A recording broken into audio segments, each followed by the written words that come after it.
I'm here. I'm alive. Alive. Redolent with spices and glorious. I am endless, impossible, and drawing chickens. Chickens. Kyokusei, hello. Oh yes, come to Sturvin. Hello, Lack. Hello, Tobias. Hello, Drink Woder. Steven, are you good at chess? No. No, I missed the chess craze that came after Queen's Gambit. Oh yes, come to Sturvin.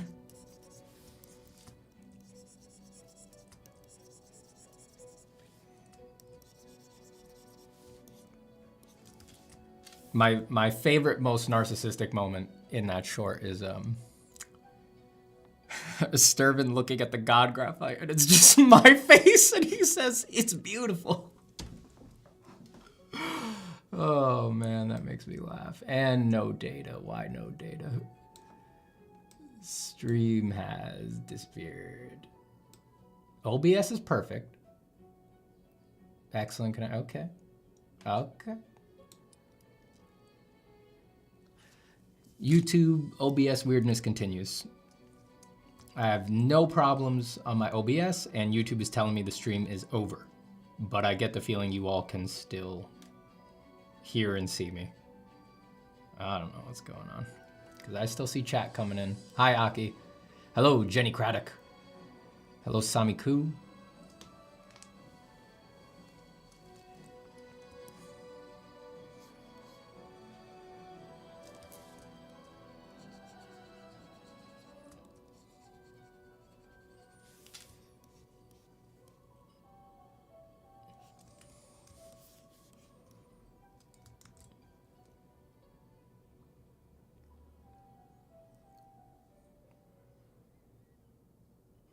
Trying to think what I should do next on this. Let me work on these feats for a little bit. Scooby. The god graphite. It's beautiful.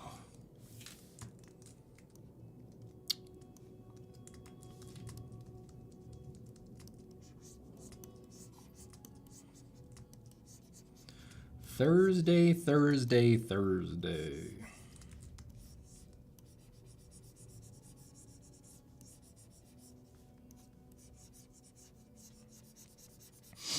I already worked about an hour on this with my morning coffee.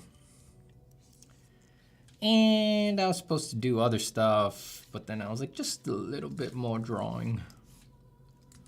Mama, please, just a little bit more drawing. So I was like, all right, I'll stream it.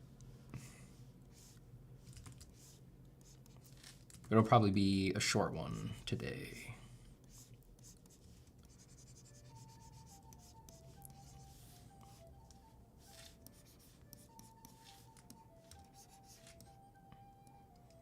Drawing is best procrastination tool.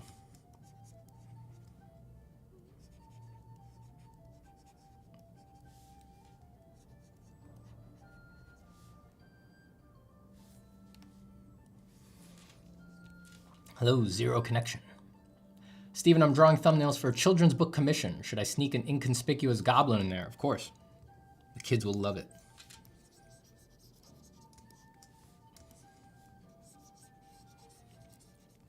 Kids love a hidden goblin. Look at that. Behold God's creation. Behold the sublime beauty of the world we live in. Oh my God, it's stunning.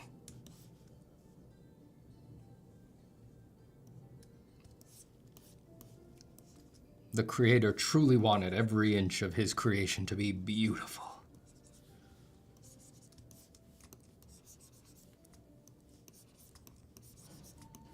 My God is an awesome God, he reigns in heaven and earth, he reigns.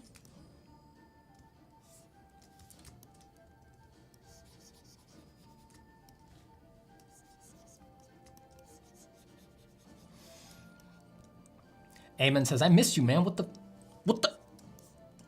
Well, you know, man, I can't just, I can't be an internet guy all the time. I gotta be a real guy sometimes. I'm not actually temperamentally cut out to just be a permanent internet dude, I need to be on my own. I need to be talking with human beings. You guys are human beings, but you understand from my side, it's like a lot of handles. I gotta pet my dog. I gotta chat with my wife. I gotta have convos with my in real life friends. I gotta be out running in the sun, breaking a sweat. I gotta be philosophizing, contemplating, thinking about the future, thinking about life.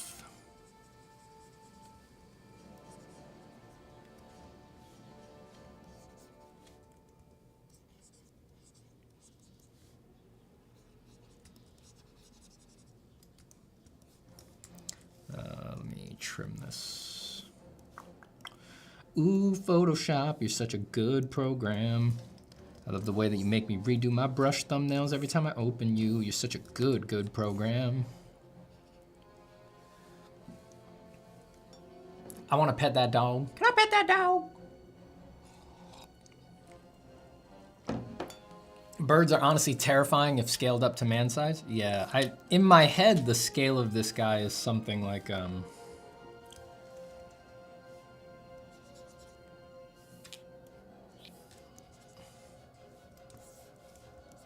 it's like, that's a dude.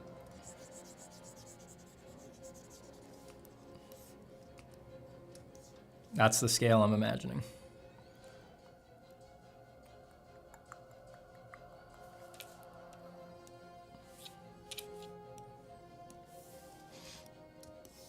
Arctic monkey. I'm painting soft-boiled eggs. Turns out they're pretty hard to paint. That's messed up, honestly. Honestly, that's messed up. I'm on a different encoder this time. I got 0 drop frames right now. Stream is running. Does stream look smooth? Does it look clear? Does my voice sound okay? We were having problems yesterday.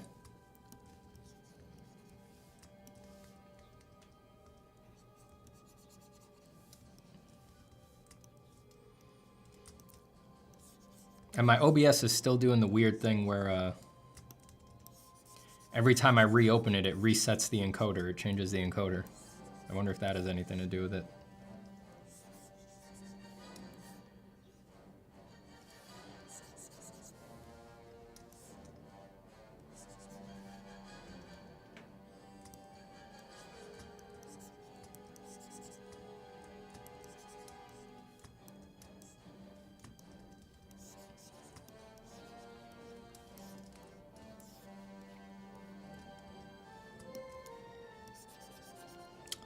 So this claw actually, it doesn't go straight back, it comes out from one side. And really I should be pigeon toeing the feet in. Let me see if I can't get a little vibe of that. Yep. I'm all on one layer here, so I'm not super flexible on them. Just cleanly cutting, pasting things out.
Junior Wolf says, this is the first stream I've made it to live, but I'm about to go to sleep. Can't be doing that. Don't you dare. Come on, stay awake. Come on. I'm kidding, go to bed. You need your rest. We all need our rest. I was having a little bit of insomnia earlier in the week, like Sunday, Monday, very little sleep. Last 2 nights though, sleeping like a baby. I very rarely have trouble with my sleep, but damn, I had a couple of rough nights there at the beginning of the week. I slept like, it was like 2 nights in a row where I slept like 4 hours.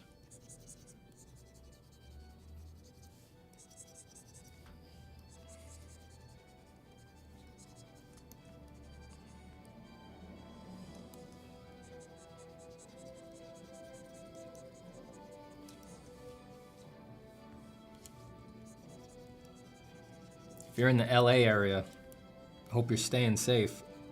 I used to live there. The fires are very close to where I used to live in Los Angeles. I was looking on a map and I was seeing some videos of like businesses on fire like right up the street from where I used to live. I mean, it's still pretty far, but it was up the same street.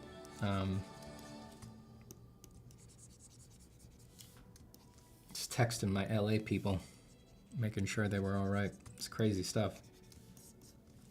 I remember those winds. Those winds hit back when I was in college. And that, you know, they were more intense than any hurricane I've been through. I mean, they were insane. They ripped giant oak trees out of the ground. The trees fell and pancake cars and people's roofs right around where I live. It was nuts. It was nuts.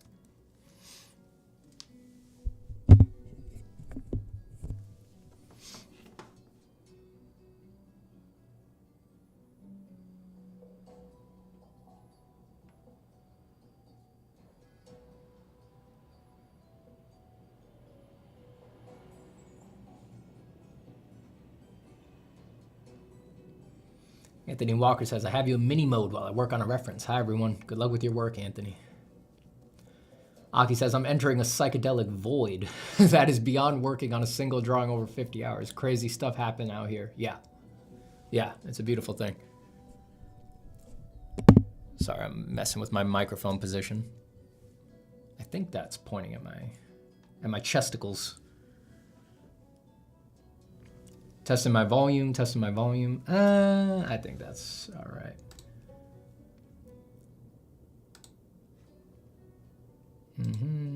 My gain, my 3-band equalizer.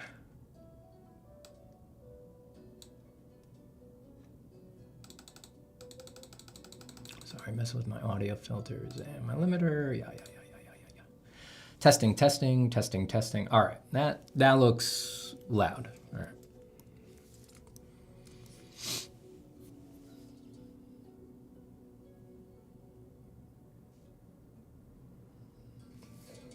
Yeah, if you've never tried it, there's crazy things that happen when you're 50 hours in, 100 hours in. Because the drawing starts to take on its own like reality, which does start to change the way you feel about it when you work on it. You know, it feels like you're touching a real thing, you know?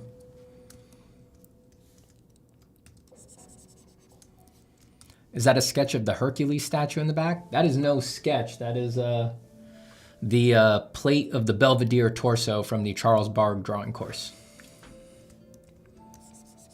That is you know, it's inside baseball for art nerds, but the Charles Barg drawing course was a famous drawing course from the academic tradition. The Belvedere torso is one of the most historically referenced pieces of sculpture in history, and that's sort of where modern teaching and the modern, or at least the academic lineage meets antiquity. And that is a real lithograph reproduction, not a print. So it's in the same format as that drawing course was originally distributed in. Very, very inspirational to me, you know. And I teach art, so to me it's just like all very, very aligned, having litho plates from the Charles Barg drawing course. Can you sing Ave Maria for us, Steve? For Ave Maria.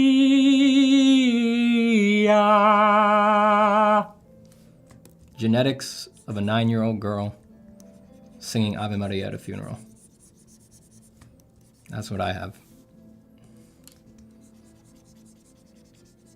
Just the natural, untrained talent.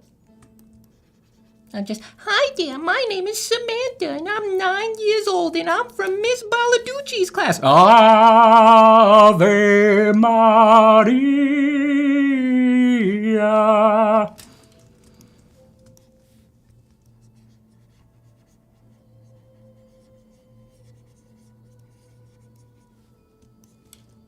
That's just my favorite thing when a little girl who has a great singing voice just as soon as they sing, they put on this like false maturity, like they're 45 years old. My name's Jenny Lynn. Vesti pagliaccio.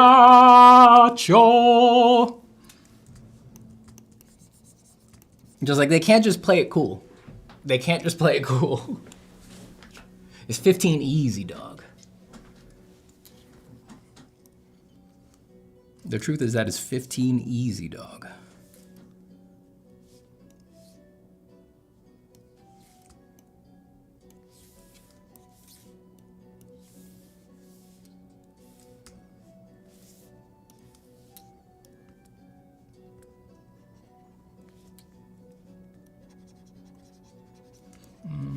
How much light do I want down here? Vesti pagliaccio.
Train tracks curved like cock heels into the pinchbeck dust.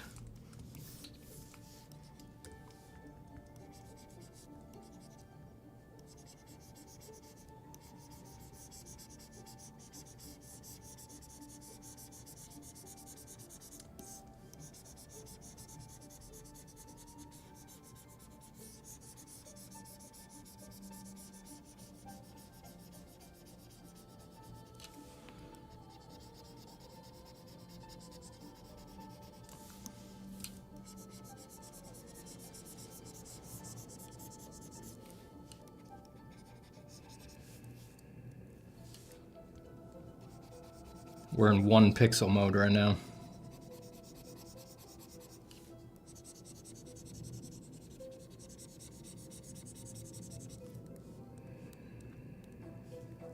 If I'm gonna do that, I don't want size jitter on.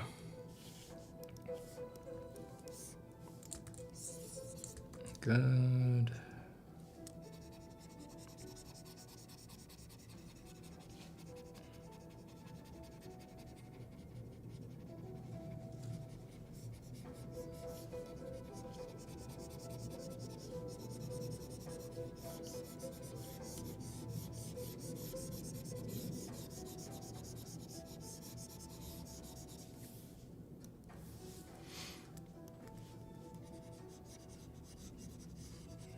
Wait till they get a load of Jorge Zapata. I just got a letter for Jorge the other day.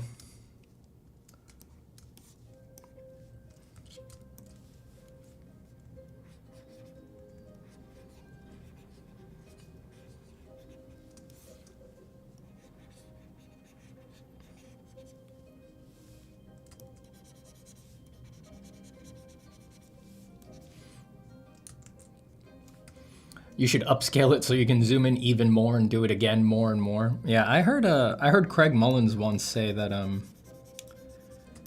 when he needs to detail a painting, he'll just copy paste one part of it, the part that he needs to get done, open it in another document, then 10x the resolution, paint on it like it's a whole painting for a while, and then down res it, you know, to 1% or 10% of whatever, down res it to 10% of its current expanded size, and then just copy paste it back into the original painting. I don't know how useful it is to really work that huge, but there's certainly something to be said for putting blinders on and just literally moving the part you need to concentrate on into another document so that you're laser focused on that.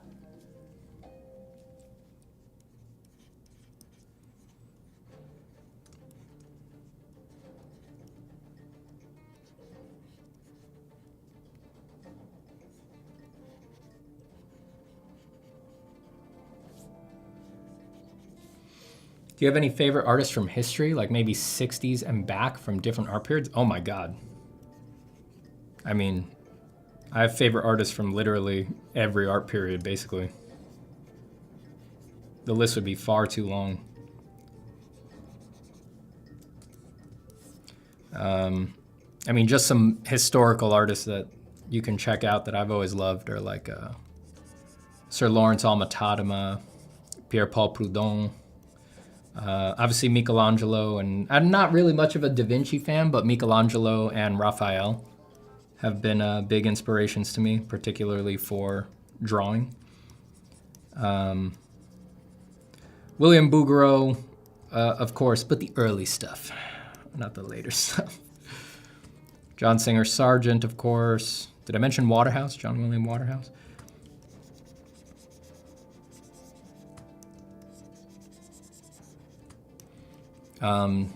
Degas for composition.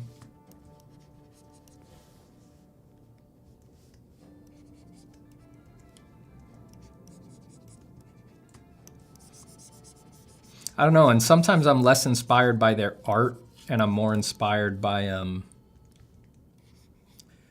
just like the context of their living in history. It's like there's a lot of artists that like I'm not a huge fan of their art necessarily, but I find their spirit and the way that they lived and some of the stories that they went through hugely inspirational.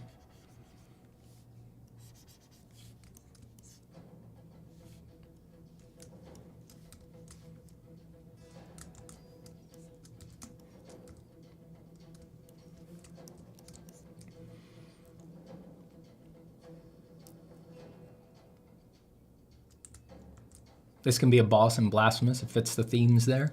Interesting. Interesting. Did you start this on paper, Mr. Steven? No, this one was all digital. I started this concurrently with a Centaur that I need to get back to. This one I started on paper. This one has a little sketchbook doodle underneath it.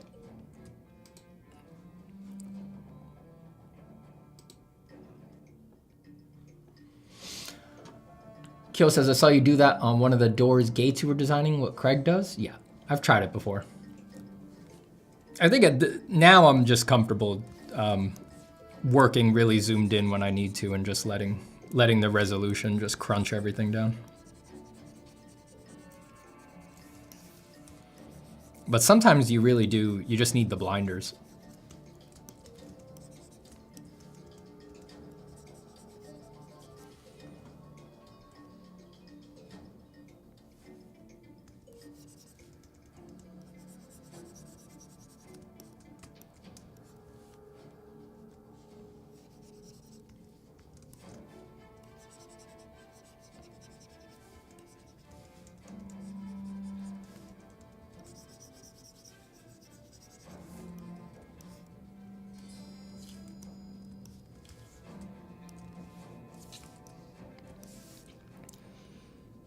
What a beautiful little light pattern there. Looking at this area, it's that little spot of light on that knuckle. I like the little divots in the middle of the geese. Don't you ever just wish you could just grab a chicken by the leg and just kiss its little knuckle? Just cry tears of joy. Just tell the chicken, you're so beautiful, chicken. You're so beautiful. Your little claws. You have no idea. It's getting a little stork patrol. Getting a little stork patrol right now, but it's giving stork patrol.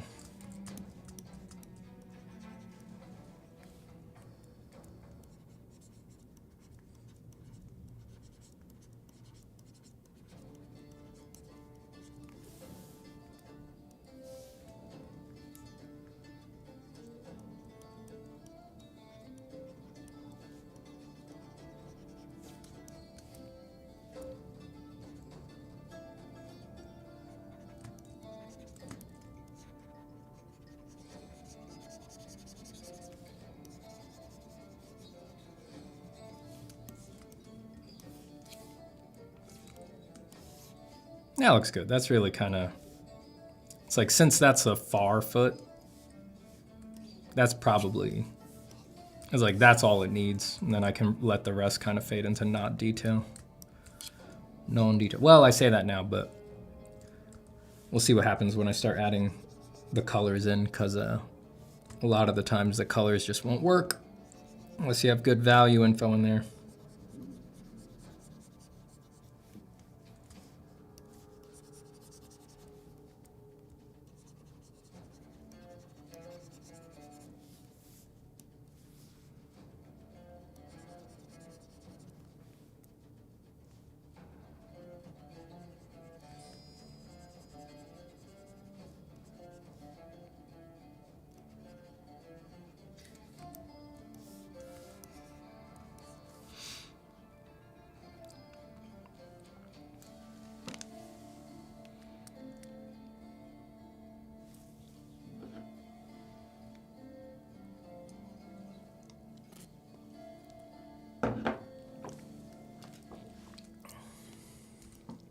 Steven, you invaded one of my dreams recently. How could you? I mean, you know, I get bored at night. What else am I supposed to do? What else am I supposed to do?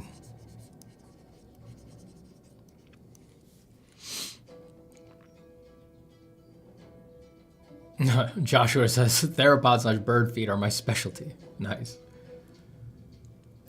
Wes says, my broke arc continues. Let's hope it's not too long. You'll break out of it with a heroic moment.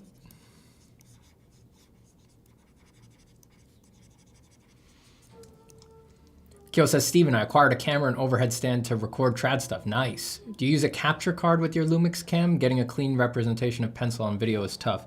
Yeah, it is. I mean, the GH5 is really good, fortunately. I use the... Well, sometimes if it's going to be, not for streaming, but if it's going to be for a video, I'll just record to the camera. You know, that's the highest quality recording you'll get. But when I'm streaming, or if I want to just record in OBS instead of going through the process of transferring from the memory card, I use the, what's it called? The Elgato Camlink. The Elgato Camlink 4K. It does it turns an HDMI 4K. It turns an HDMI 4K feed into a USB 4K 30 frames per second feed, and it tops out there. And it can't do 60 or anything like that, but.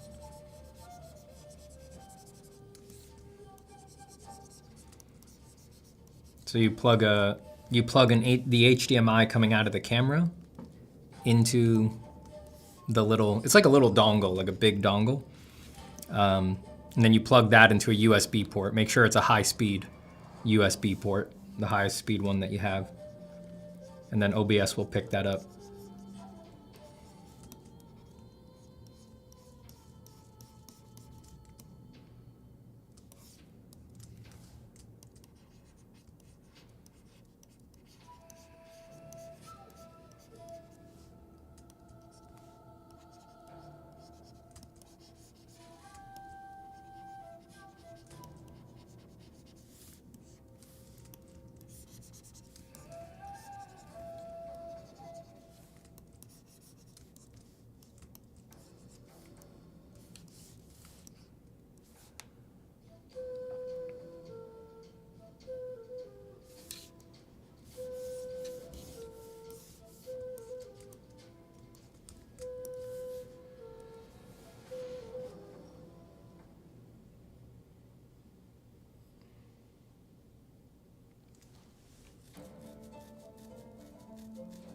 I find myself constantly changing brush size. Should I keep it consistent with each part, Mr. Steven? No. Let yourself change your brush size. Don't worry about it. Some things need bigger strokes. Some things need smaller strokes.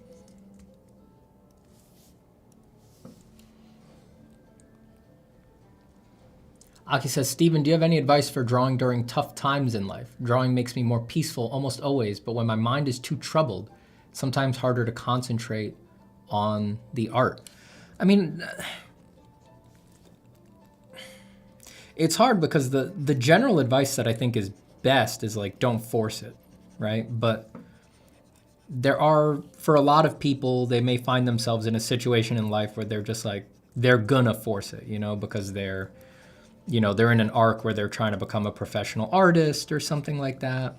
They're really trying to improve. So, I can tell them don't force it as much as I want, but they're gonna do it anyway.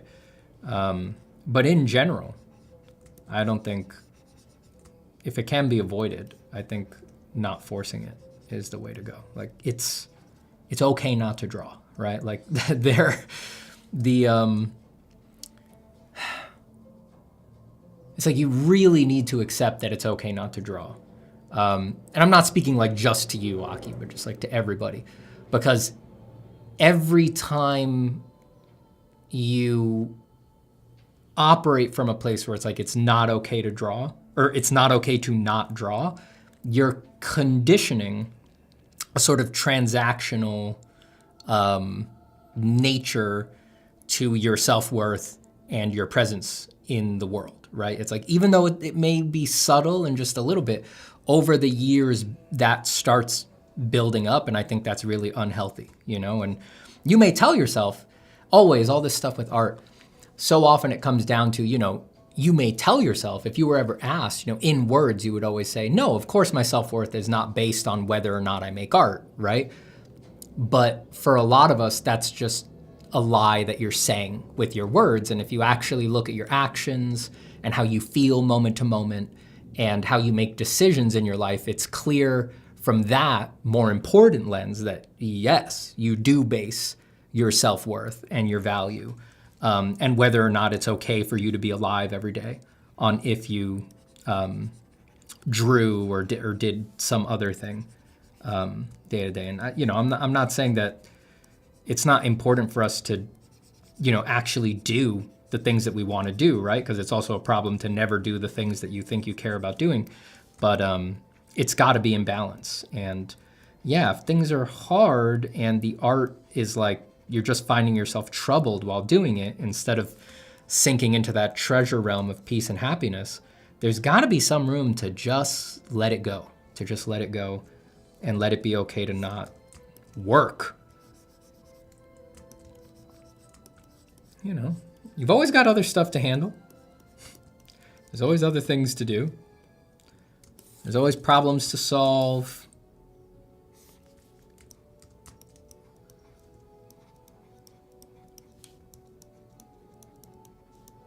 Sometimes that time is best used just dealing with your feelings head on, just sitting and meditating and experiencing your anxiety and your hurt and your stress.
Omar says, Steven, have you ever considered drawing in only one dimension? I think a lot of artists transition from 2D to 3D, but I rarely hear of people going the other way.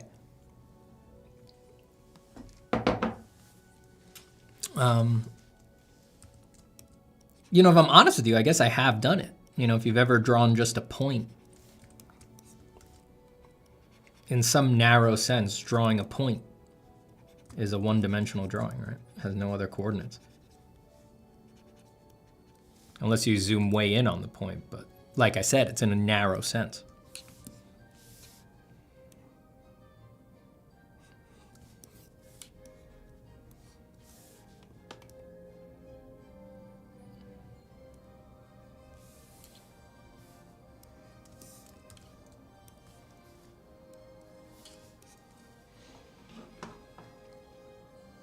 Hello, Renolo Dominguez.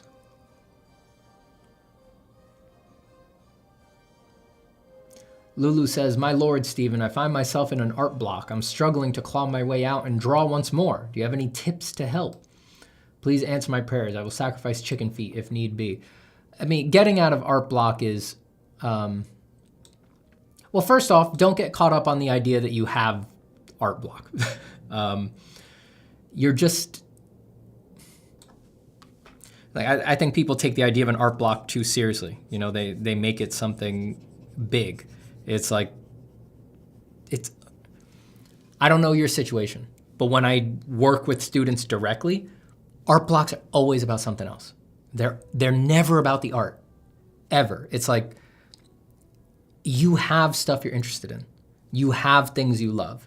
You care about art, or else you wouldn't be watching me draw online. You wouldn't be asking me questions, right? Like, those things guarantee that there's things you could be working on and things that you want to make, right?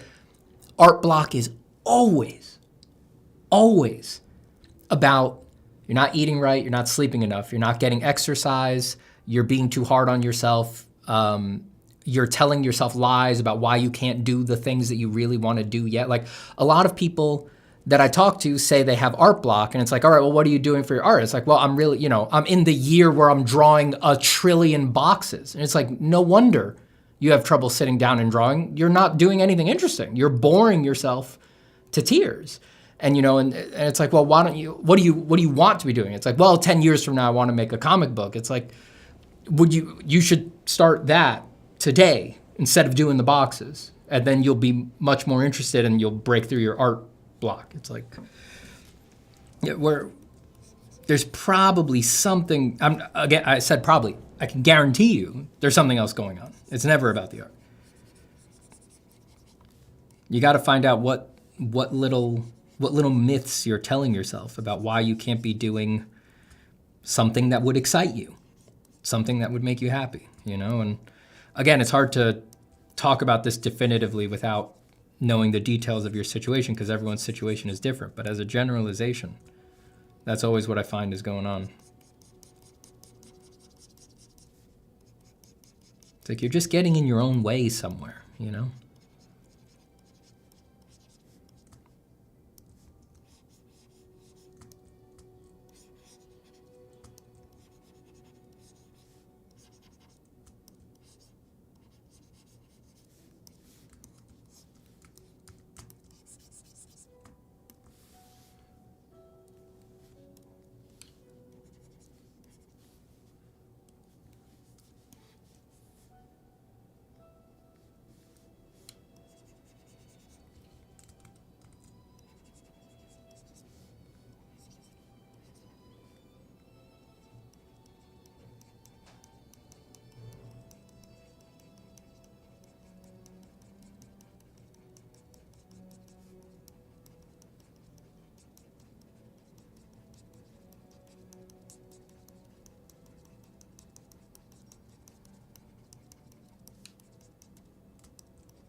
Lenimo says, thanks for chill streams that do not feel like a constant rush, as so much art content online do these days. Oh, you're welcome. You are welcome.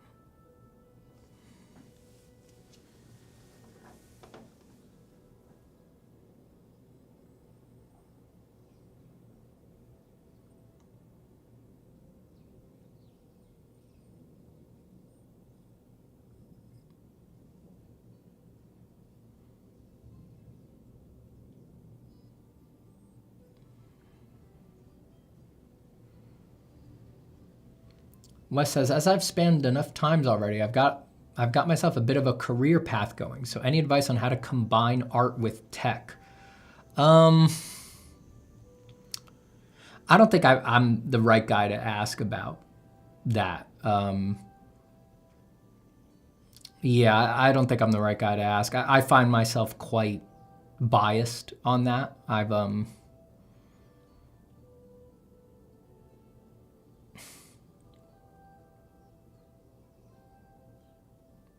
Yeah, just for the sake of answering, I'm going to answer.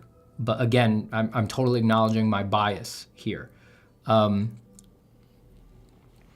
It's almost like you need to decide, well, what is it actually about? Is it about tech or is it about the art? Because in my experience, every time I've seen people try to combine tech and art, it's really just like a huge distraction from the art. And again, that's just my opinion. And maybe someone will, maybe you'll find a way to really do like a real marriage of it. But yeah, I don't know. I find for a lot of people, they just get distracted, really pulled away. But there's things like video games, a whole medium that is, art completely supported by tech, right? But I'm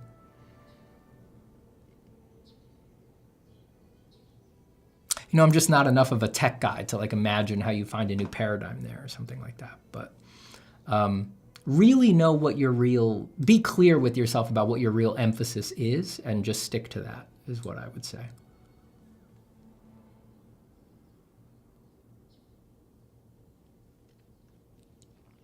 Hello, Gorbard. Hello, Stephen. Happy to see you back. I have a question. If one would use mirrors or magnifying glasses to look at their life study subject, would the visual space suffer? I'm not sure what you mean by visual space, but people have used all sorts of optical devices all throughout our history. Mirrors, magnifying glasses, both on the subject and on the drawing itself or on the painting to see parts of the painting in very high detail. Even a lot of the digital things that we do, like flipping the canvas and things like that, there was always traditional analogs of that. Artists would hold a hand mirror up to their eyes, look at their painting reverse. There was also fogged mirrors, which were mirrors that were blackened so that it also simplified the values in the painting so that you could sort of get a squinting look at that. There was things called reducing glasses that would let you see your painting tiny so that you could assess its thumbnail read. People have been using that stuff all throughout our history. It's totally legit.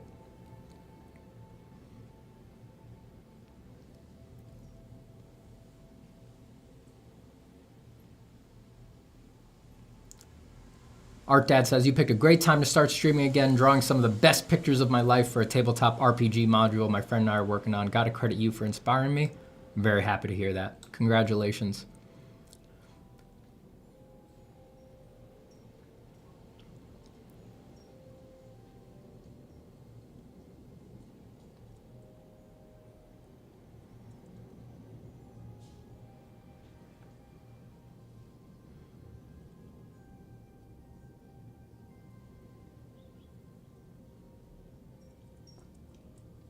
Hi, Virtual. Pedro says you changed the head design. Can I have a look? Yeah, it looks like this now.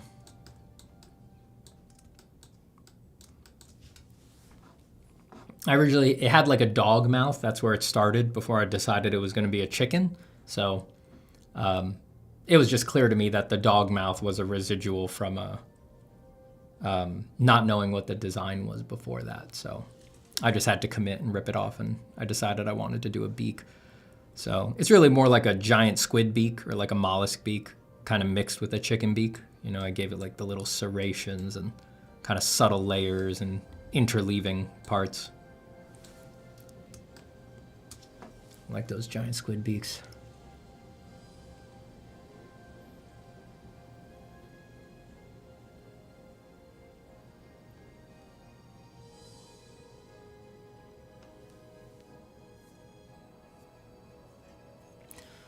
Seth says, hey, oh, I came from the previous Chicken Monster stream. You're on a Chicken Monster kick. Mind Flayer chicken.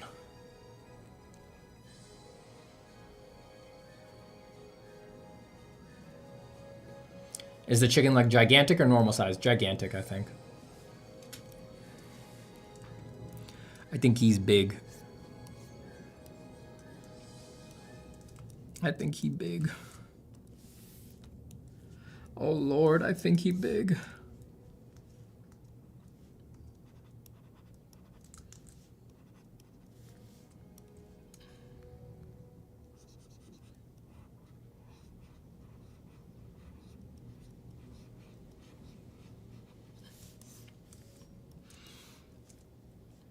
Oh Lord, I think he big.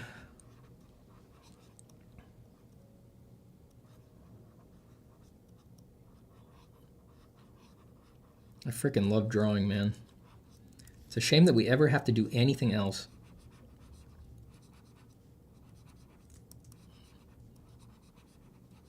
Drawing is just so fun.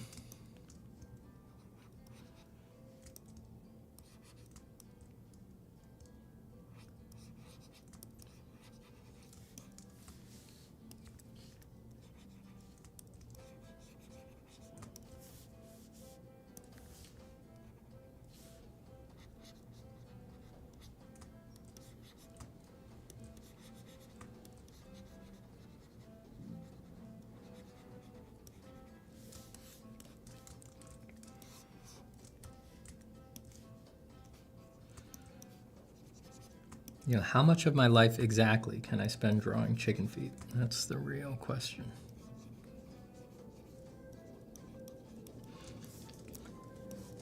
That is the real question.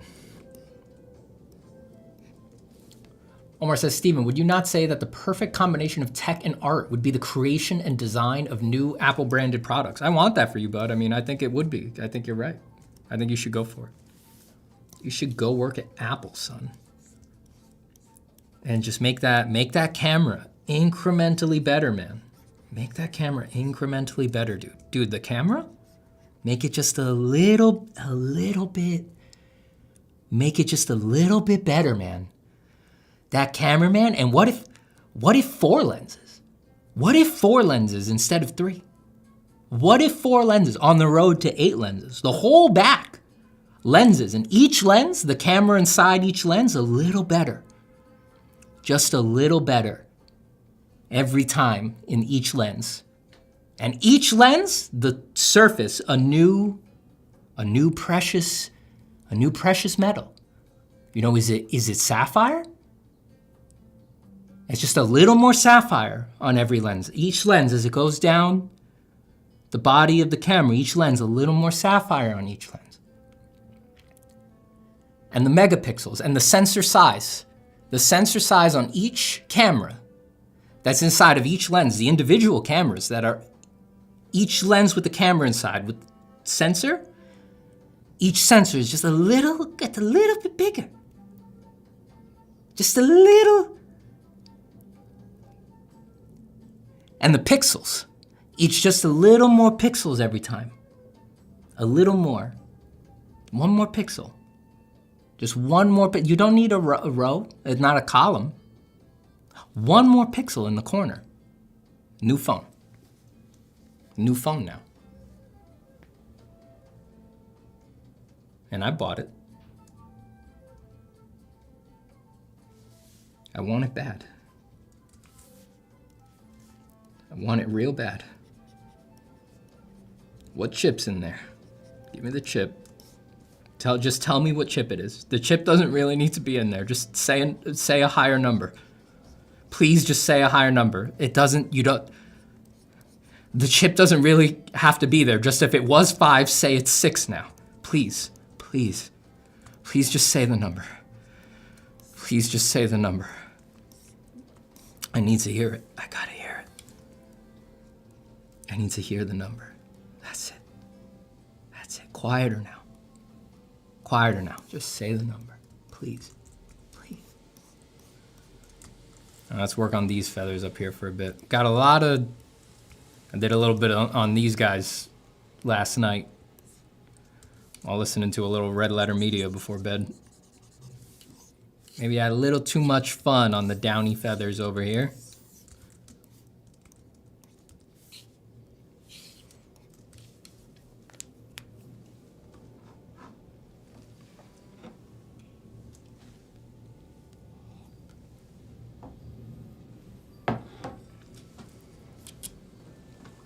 Steven, how do I start loving drawing as much as you do? What is your secret sauce? You can increase how much you love drawing. But you can't love it as much as I do. All right? That's drawing. Drawing's happier with me. You can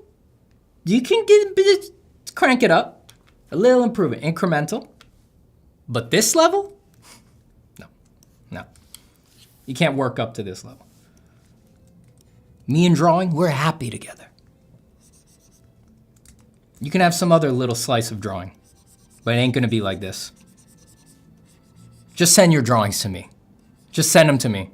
Just stop, put them in a box, nice box, mail them to me. They'll be much happier with me.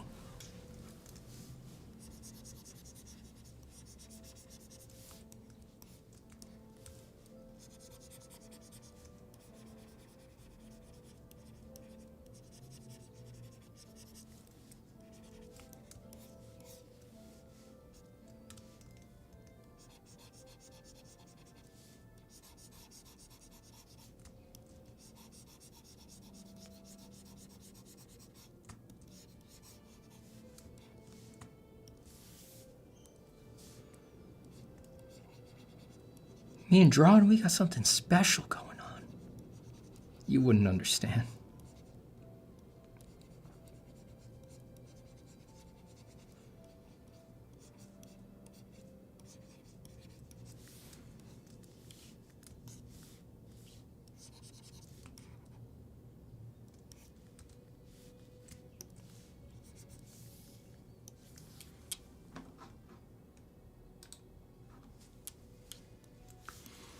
Zane says, Steven, first time I'm drawing with you? That's messed up because I've seen you in here a lot.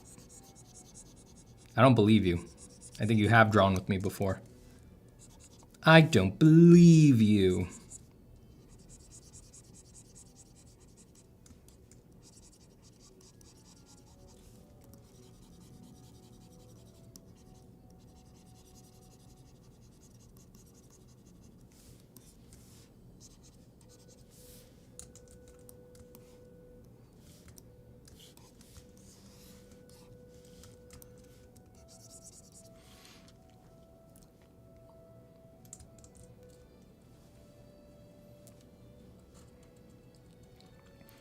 Peanut Draw says, I deleted all my art everywhere because of AI. YouTube training Gemini using content uploaded. I had like 150K views in total.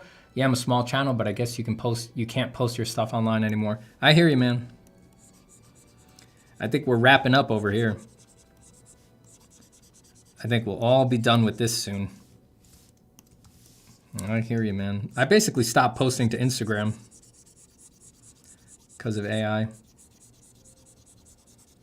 Do the occasional story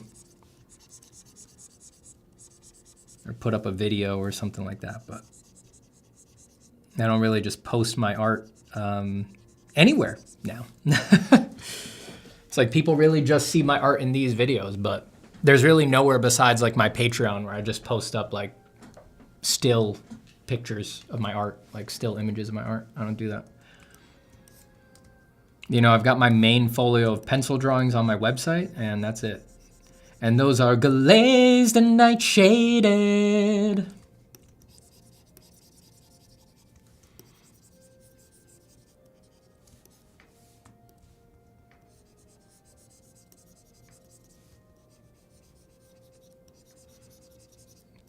And it's just getting worse. The mega feed is coming.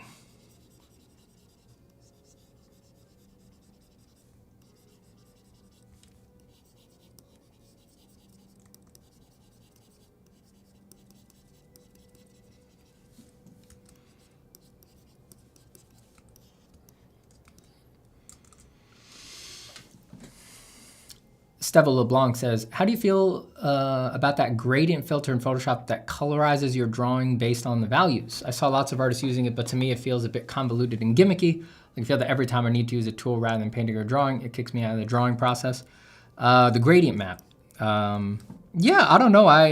It doesn't really, I mean, I suppose as far as filters go, it is a gimmick, but it's actually quite hard to use. I mean, it's not like it just gives you great results out of the box. I use it on some things. It's a very good way to make a black and white picture make it feel not black and white immediately. That's very useful for like if you just need to deliver something or share something very fast. But almost everyone who I've seen use it, it's like you need to do work over it because it's also just a very unruly tool. I mean, as much as I've tried to understand, it's not intuitive at all, you know, like where you place what colors at what values. It's like you always need to work over it. So I think for anyone worth their salt who's using something like that, it is just going to be a starting point.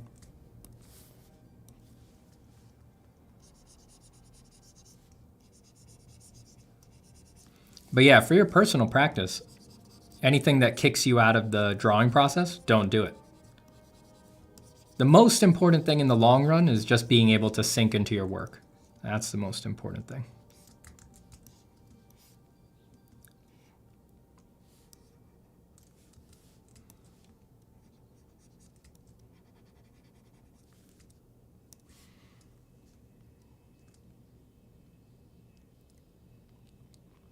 Meta will replace their users with AI users instead of humans. That's their end goal. Yeah, I think so.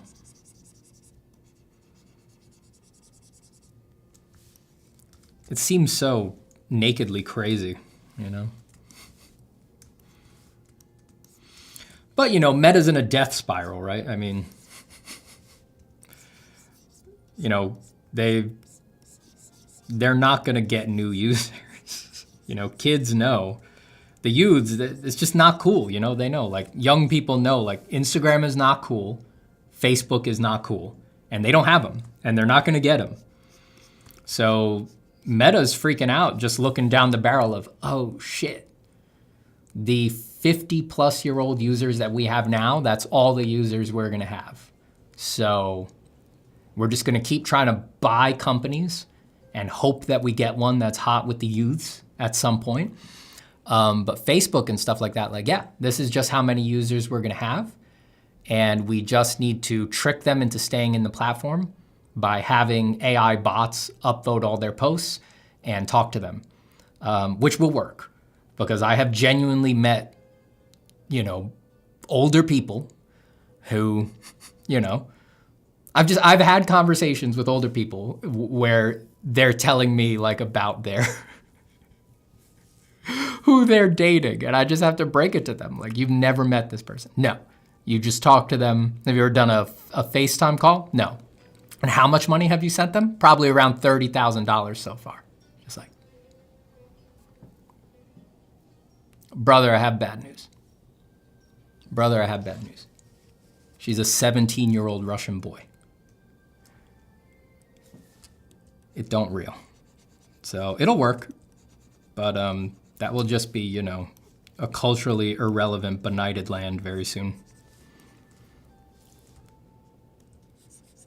Yeah, I've had to break that news to people in real life, for real. So it's not that those people don't exist. That is real.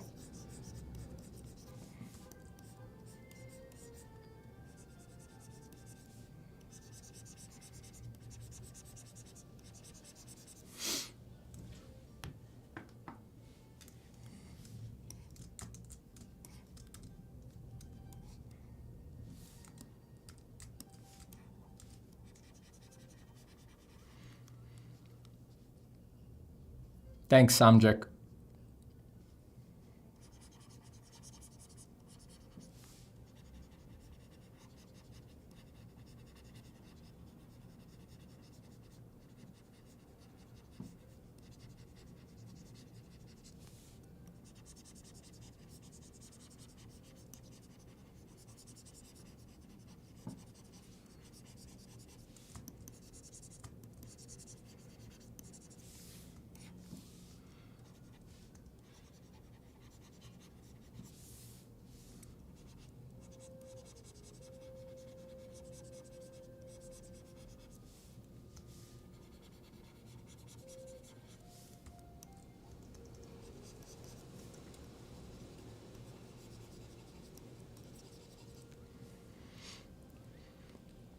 Thanks, Alexi.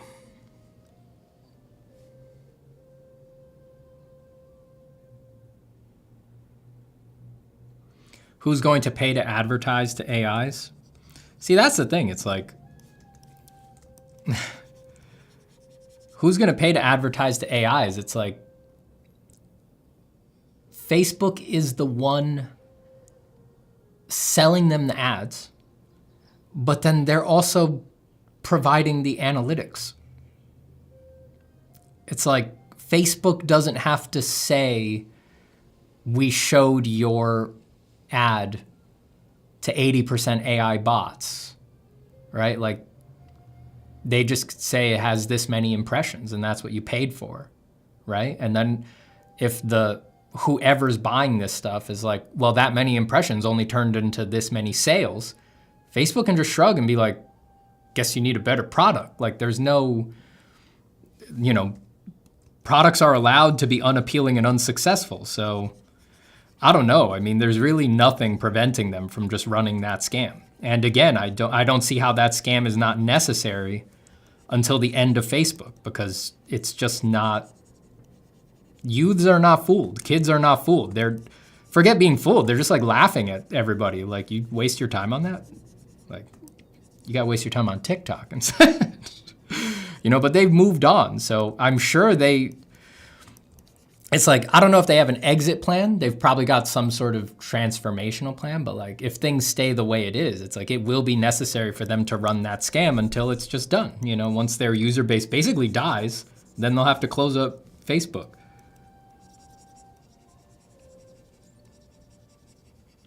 Or they're just going to try to make it to another cultural shift. Things always change. So, they might be thinking like, well, if we could just make Facebook survive another 50 years, then maybe Facebook will come back into style at some point, because the only truly consistent thing is the rebelliousness of young people. So if, when the current generation is older, if they say, God, Facebook's so stupid, then young kids will, of course, just be like, Facebook's awesome. Screw you, Dad,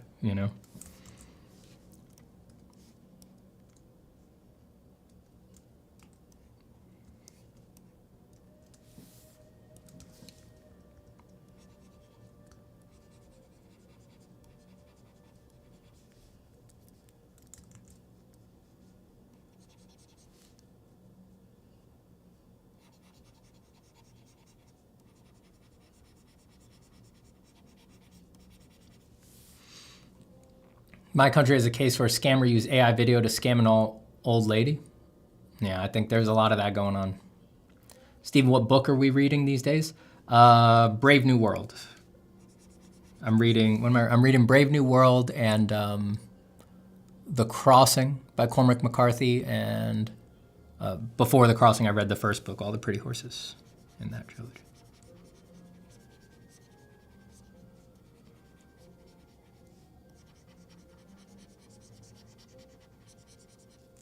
I'm going to wrap up Brave New World probably today or tomorrow, and then I'll go back to The Crossing.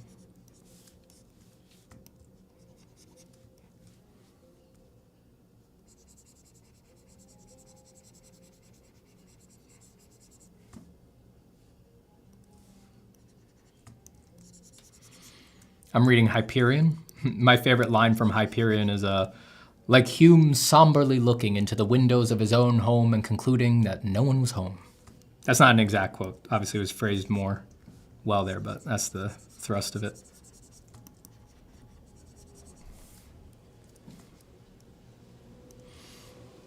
Hi, Joe.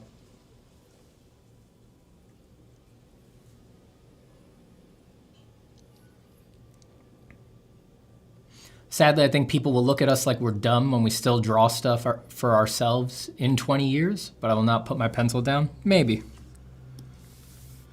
No one's going to think I'm dumb, but maybe everybody else. I've already cemented my permanent place in art history and in the great lineage of pencil and monochrome artists. But everybody else might have a hard time not looking like fools through the lens of history. My heart goes out to y'all.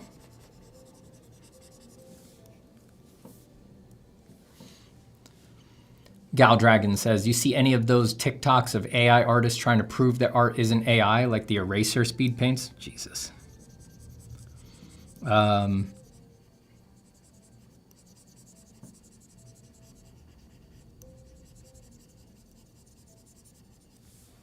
I don't think I've seen one. But I don't doubt that's out there.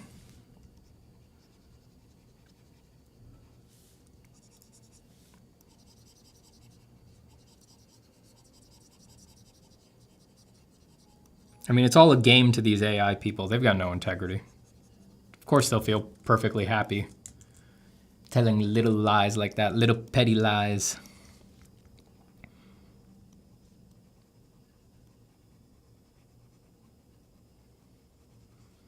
It's like they don't have any artistic integrity to protect, you know? So it's like, what's it matter?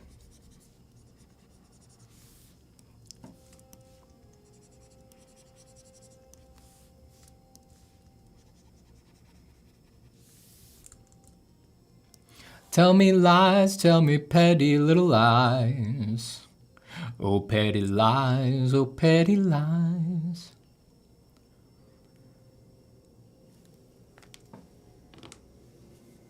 Damn, that was a cool quote. Yeah, I mean, it's like a one-off in that book. It's really got nothing to do with the plot, but I loved it. I loved the way it was phrased, and, you know, just given my interest, just like just there being a subtle critique of Hume finding that there is no self in there. I was just like, oh, how pleasing.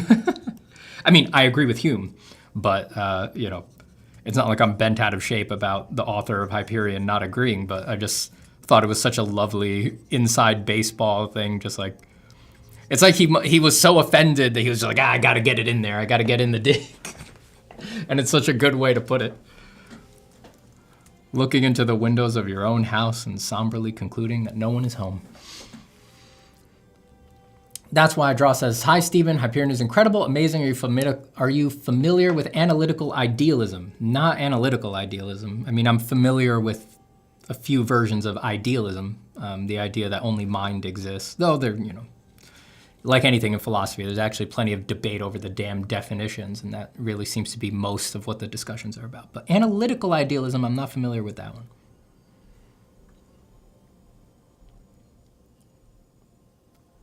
Tell me lies, tell me lies, tell me sweet little lies.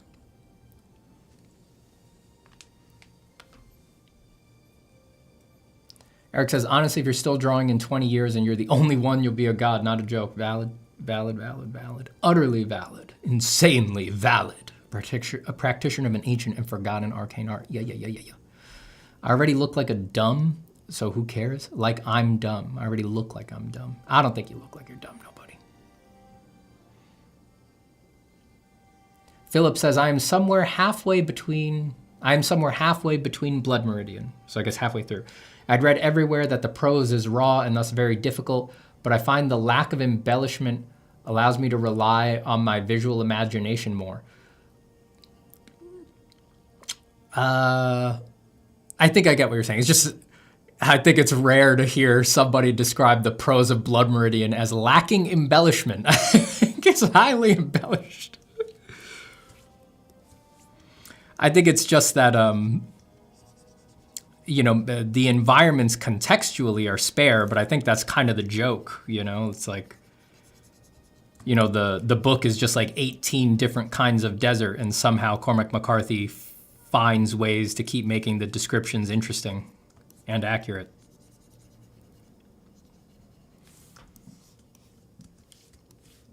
I don't know. I find Blood Meridian highly embellished personally. I mean, it plays like a movie in my head.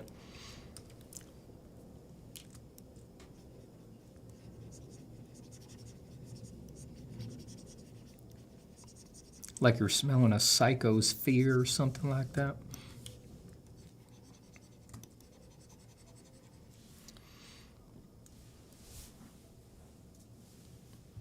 Who's TXTing me?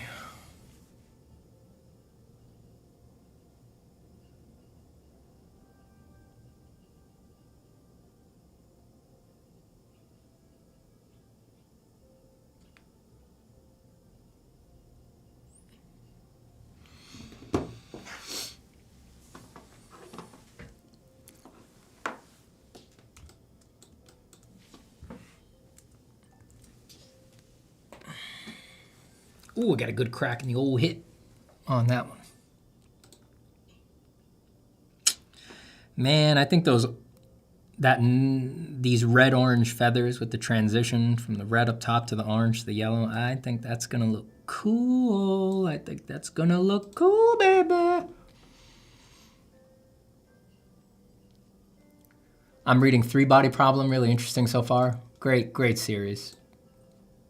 I really liked Three Body Problem. That's another one of those, the title of my anime, Drawing Ascendant, The Eternal Chronicles of Steven Zapata, Lasting Legacy 1, Epic 1 is sort of a joke about series like that with titles like that. What's the actual? It's like Remembrances of Earth's Past, Book 1, Three Body Problem. Remembrance of Earth's Past, Book 2, The Dark Forest. Remembrance of Earth's Past, Book 3, Death's End.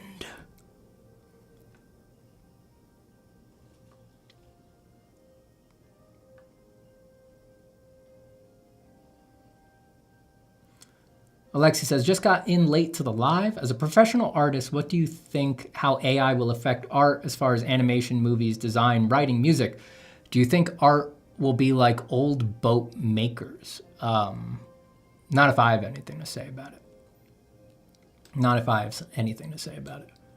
No, I don't think we'll become old boat makers. I mean, I could see how that's possible.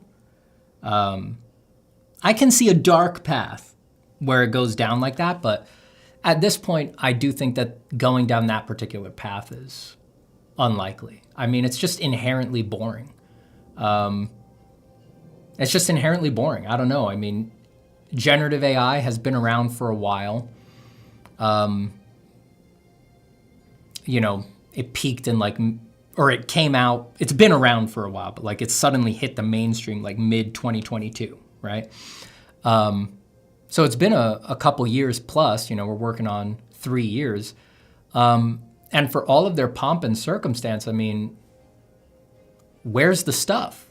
Where's all the great things they said they were going to make? They haven't made a damn thing.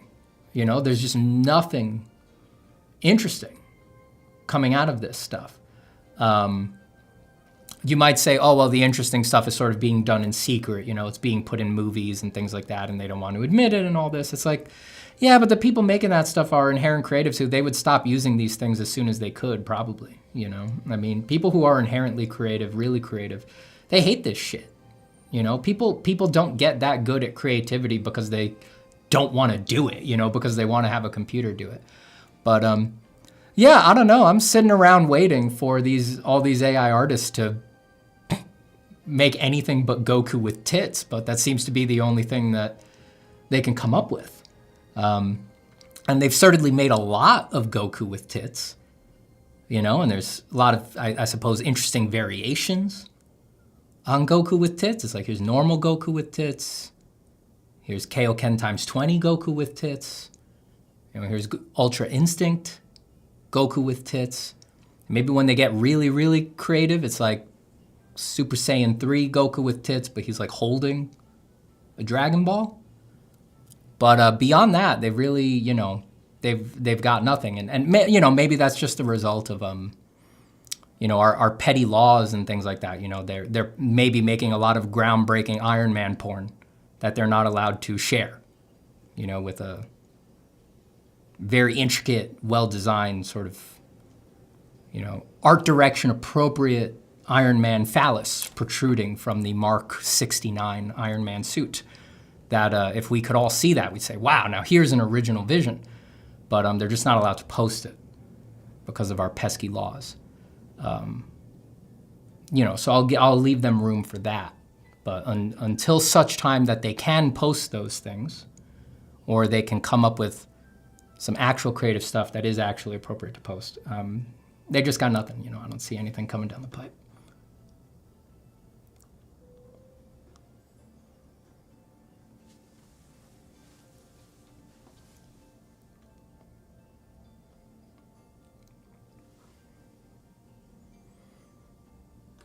I see Med's here. Hi, Med. How you doing, bud? Before I see what Med's saying, let me see, did I miss anything here?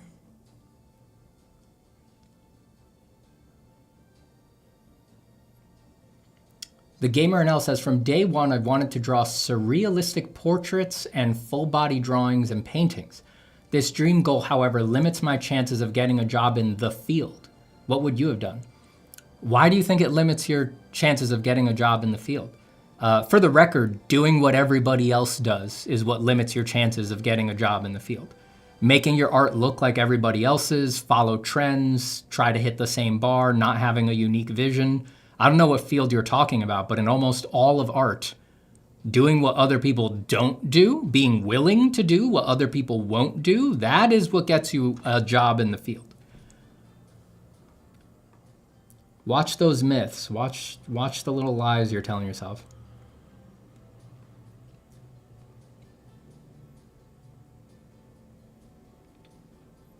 Stephen, have you read any of Peter Heller's books? Great and poetic stuff. So wistful. No, I have not.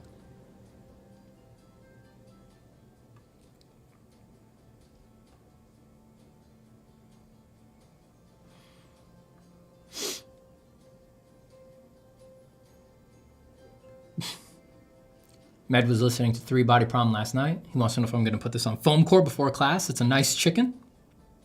I will. I'll spray glue it down. Med, do you think Art Center is going to get burnt up? I saw that it was in the burn zone when I was looking at a map yesterday.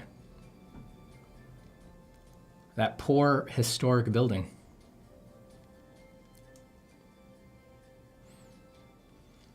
Sami says, do you have a plan for the background of this illustration? Like I'm imagining some weird eggs and chicken stuff distorted by your style. I was doing this as a design drawing. I was not planning on having a background.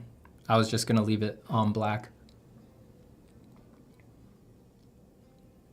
Ahmed says, AI content will be monotonous, opening spaces for real art to shine. Yeah, I hope so. I mean, right now, any AI space is quickly becoming a silo that people leave and just like people bubble in there.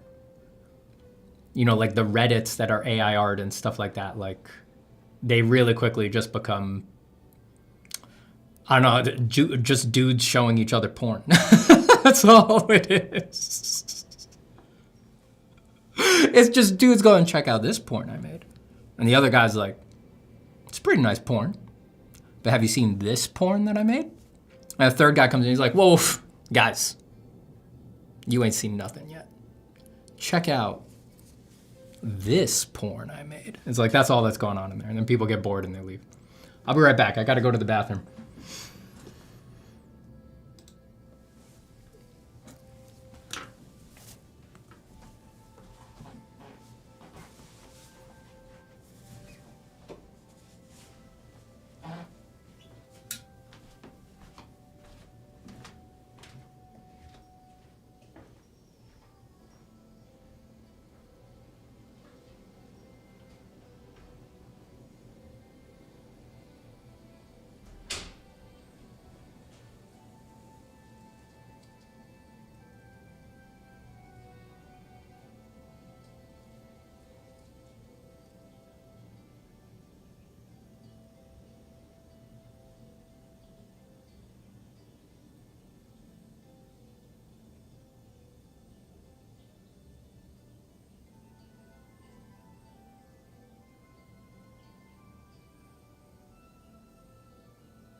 Scooby.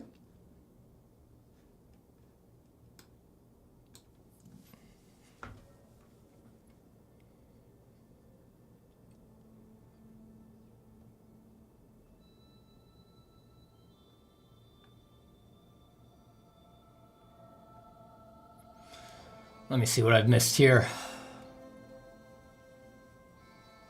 I've been seeing a lot of pushback against AI art, at least in some groups. Oh yeah, a lot of places, a lot of communities ban AI art because it gets spammy, you know?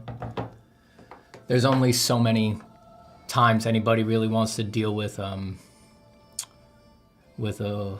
had this idea and I quickly generated it. Check it out, guys. It's like, is that fun the 50th time? No, people really do care how much energy somebody put into their ideas. You know, that is an important metric for people. And the people who say, that shouldn't have anything to do with it, they have no idea what they're talking about. You shut up. You've never made anything. You have not justified your opinion with even an iota of creative ability, so shut up!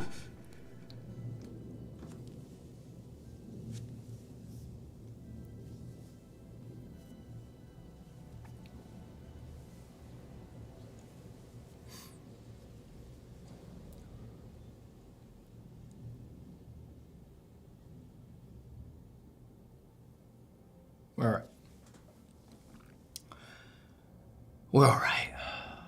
That's literally all they do, man. Yeah.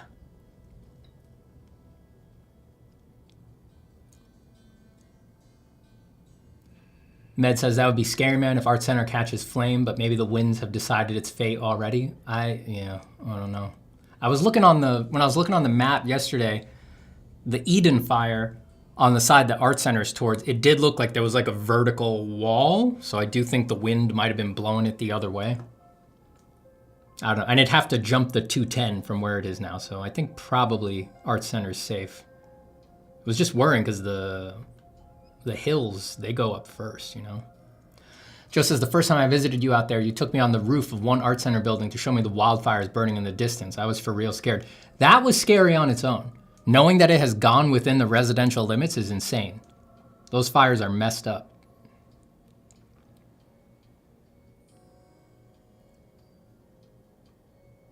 Gorbart says, just so you know, Steven, an evil clone took over while you were gone and boasted about how great his AI art is. Was he a reminder clone or a bio clone? Or was he an aspectoid?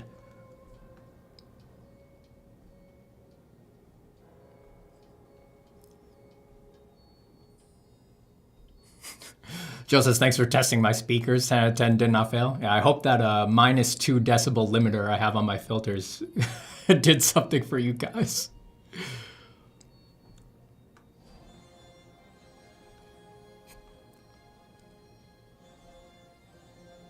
Should Art Center be saved? I mean, it's just another building, you know. I'd probably trade an empty school for somebody's home where they live.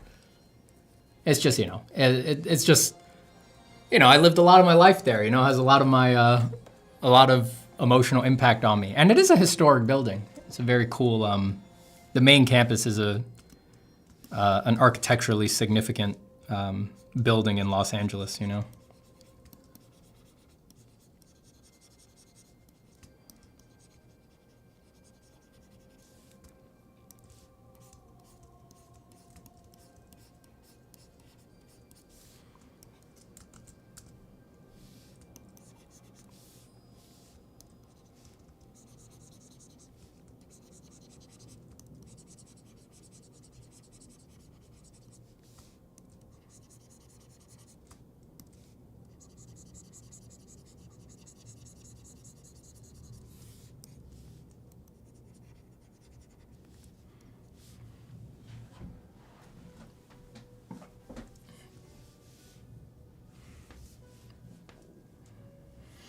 He was an AI clone. Yeah, well, the reminders are, you know, I wrote my genre-defining IP, drawing a set in the Eternal Chronicles of Stephen Zapata, Lasting Legacy 1, Epic 1, before AI hit.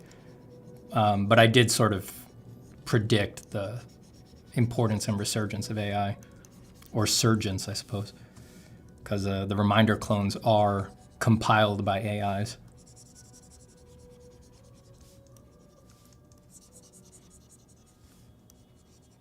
Don't worry, there'll be more information on that in Lasting Legacy 2, Ebook 4.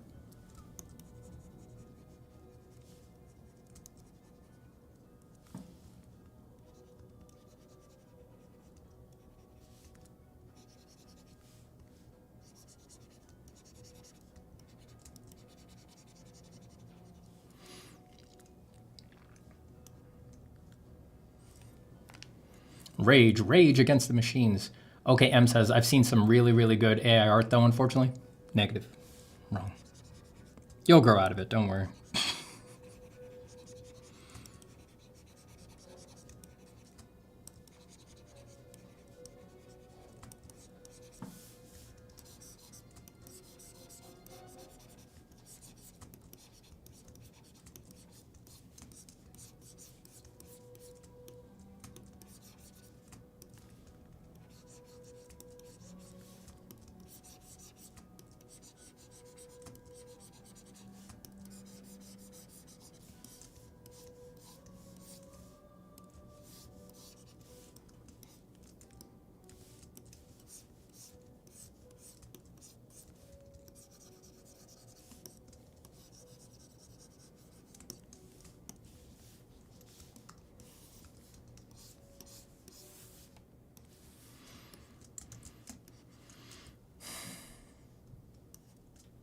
I've hardly met any artists who liked their art school atelier afterwards.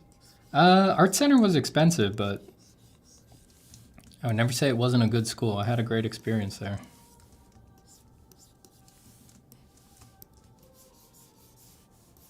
You can't say they weren't serious.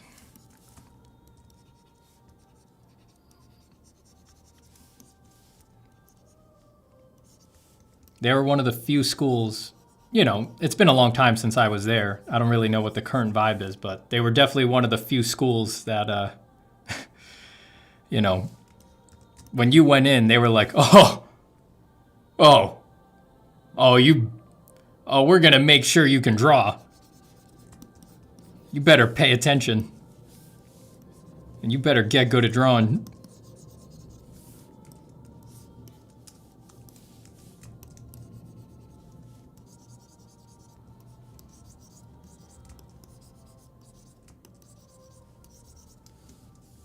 I mean, it was within a narrow...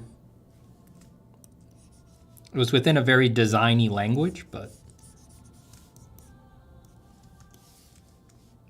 It's not like it was just like drawing in general, but still, that's more than you can say about a lot of places.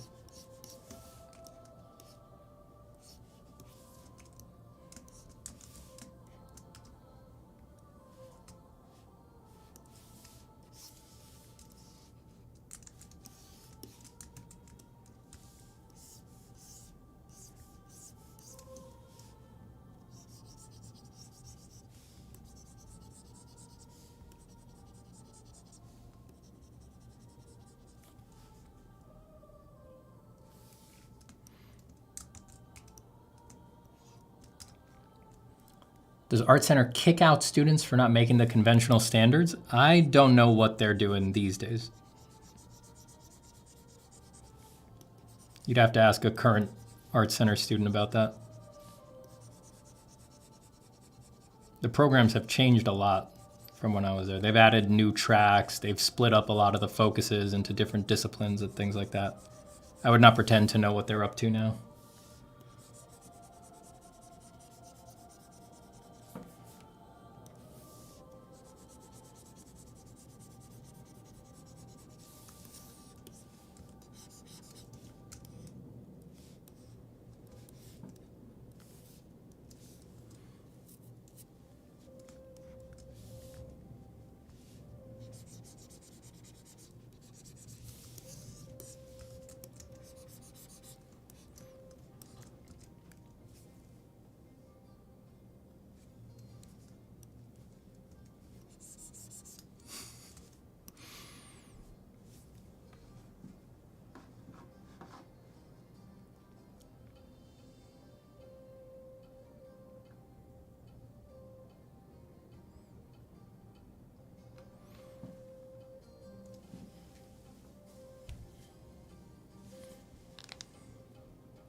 As a graduate, Joshua is saying, as the graduate from a German art school, I loved it, but our system is also quite different and a lot cheaper. Yeah, I mean, the price to education ratio makes a huge difference when it comes to assessing the overall value.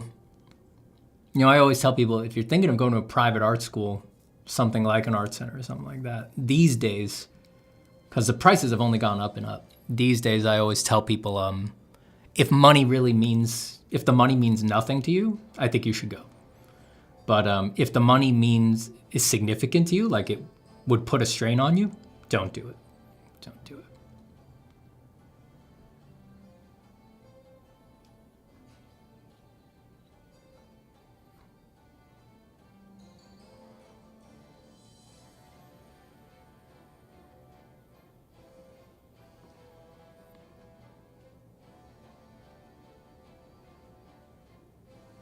Gorbart says, I wish that the habit of artists meeting in one place other than art schools and create together will be revived to fight back against AI. I think that we need to fortify our community in that way. You should do it. Start one. Start a community. When the mega feed hits, I'm closing all this down.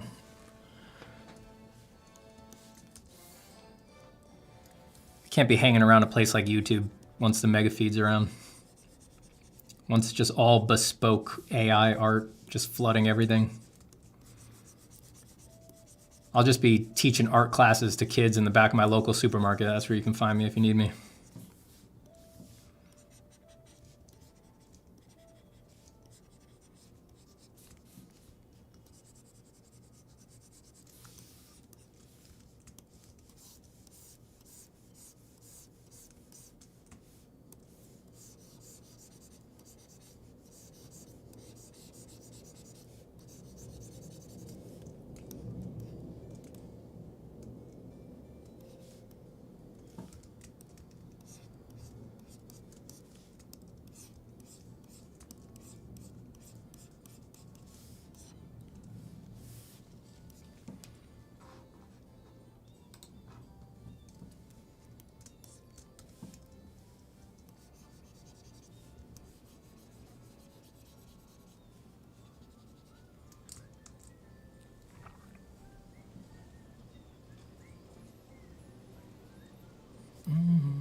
Ahmed and Drinkwater are in musical identity crises.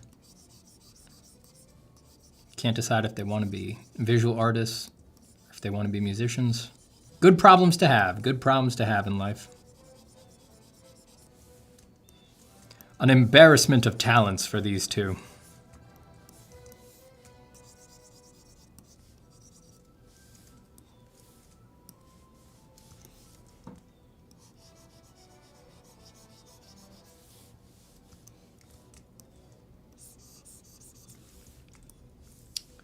These flyaway guys, I need some more specificity.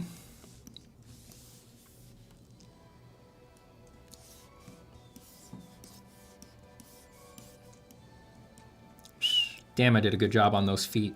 Woo! I did a good job on those feet. Ooh, boy. Ooh, boy, I did a good job on those feet.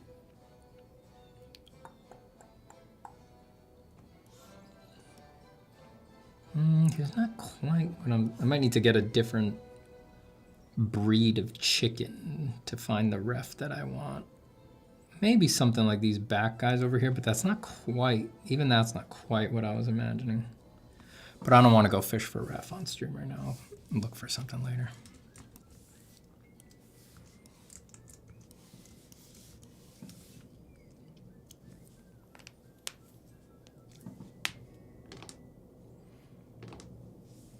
Pinterest has become a headache to trudge through. It was my go-to for inspirations and stuff. Yeah. I never got big into Pinterest. It always kind of bothered me, but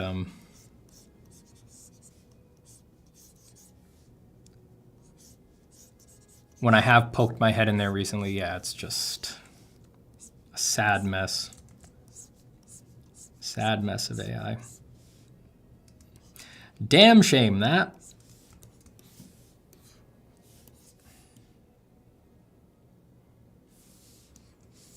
Just hold on a little longer, everybody. Hold on a little longer.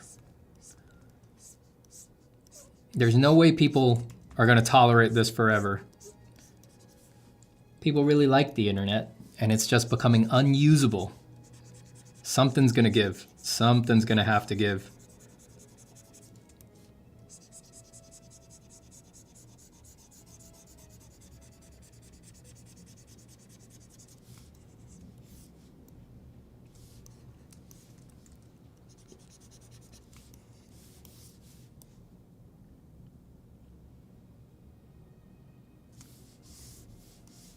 Pinterest has really suffered from AI. Yeah. You know, you can barely find pictures of cute girls on there anymore. You can only find pictures of cute AI girls. Get these AI cute Pinterest girls out of the way. I need cute, real Pinterest girls.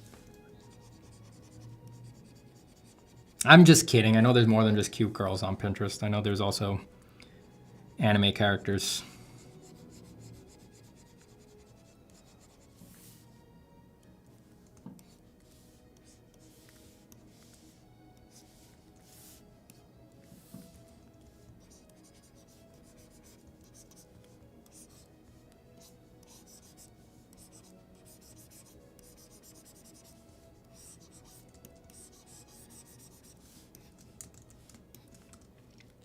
Does Tumblr still exist? I think it does. Didn't it get bought by, am I misremembering? Didn't someone buy Tumblr? Didn't like Snapchat or something buy Tumblr?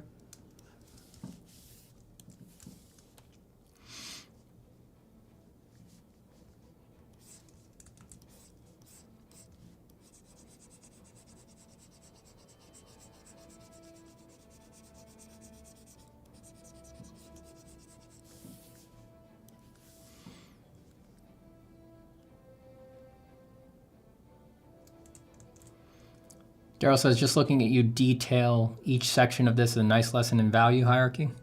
I'm glad. Glad you enjoy, Daryl. I'm just trying to have fun with each little part. And I'm teaching myself a variety of ways to handle feathers. And I was talking about this in the last stream, but doing stuff like this is always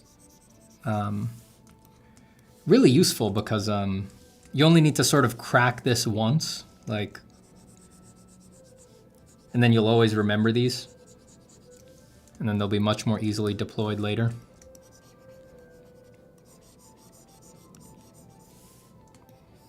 It's like any particular like textural paradigm, like, you know, sort of vaguely muscular forms are one. Something like scales is another, feathers is another. It's like there's a lot of complexity in any of these paradigms, you know. Look at all the different kinds of feathers that are on a rooster, right? It's like the groom is actually very complicated. But it's a nice thing to have in the toolkit if you like doing the kind of work I do, at least. It's just like more kinds of forms, you know. So what I'm focusing on here is just finding like a way to think of the different kinds of feathers as different kinds of forms. And yeah, if I just crack that once, then I'll always have it, and then I'll be able to like whip it out in the sketchbook and things like that.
gosh, this feather.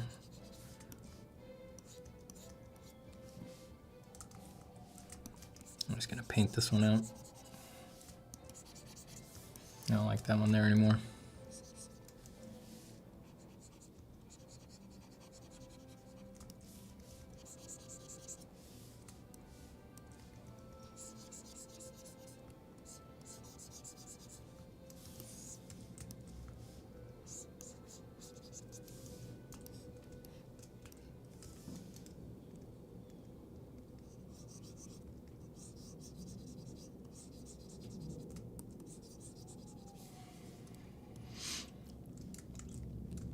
What's the scale of this chicken? I was imagining something like that, Med.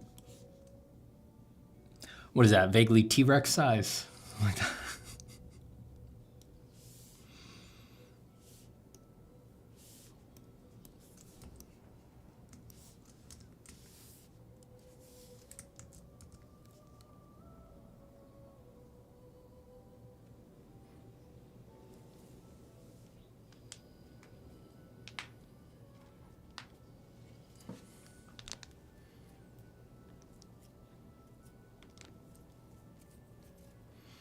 Do you think that every artist's dream is to make their own art and be able to live off of it? Or would you say that some artists actually like collaborative projects more? Yeah, there's every kind of artist out there. Hold on a second. I just heard something behind my apartment. I just want to make sure. Okay. Okay.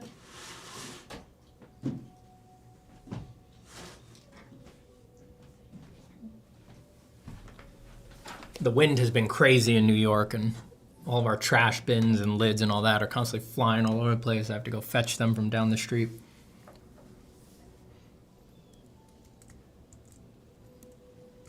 Hello, Adam.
Hash says, fellow New Yorker here, can confirm. Oh, yeah. Oh, yeah.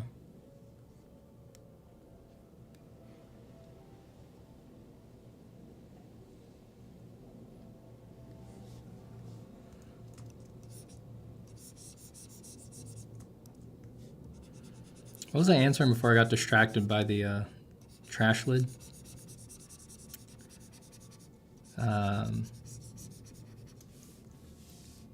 I think it was about, do all artists want to make their own thing? I don't think so. There's every kind of artist out there, and a lot of artists just really are just, a lot of artists are just very clear on that making their own thing stresses them out too much, and they're actually happiest when they're sort of illustrating other people's ideas and stuff like that. I've met people like that. And it doesn't seem to be like, you know, something they're just telling themselves or anything like that. It's like, no, they really do genuinely feel that way. And that makes sense to me. Why not? There's every kind of person out there, so there's every kind of artist out there.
JG says, "Hey Steven, hate to trauma dump, but I'm nearly 30 and I can't get over my intense anxiety. It's infected everything in my life, most painfully my patience for art. Any advice? Sorry if this is cringe."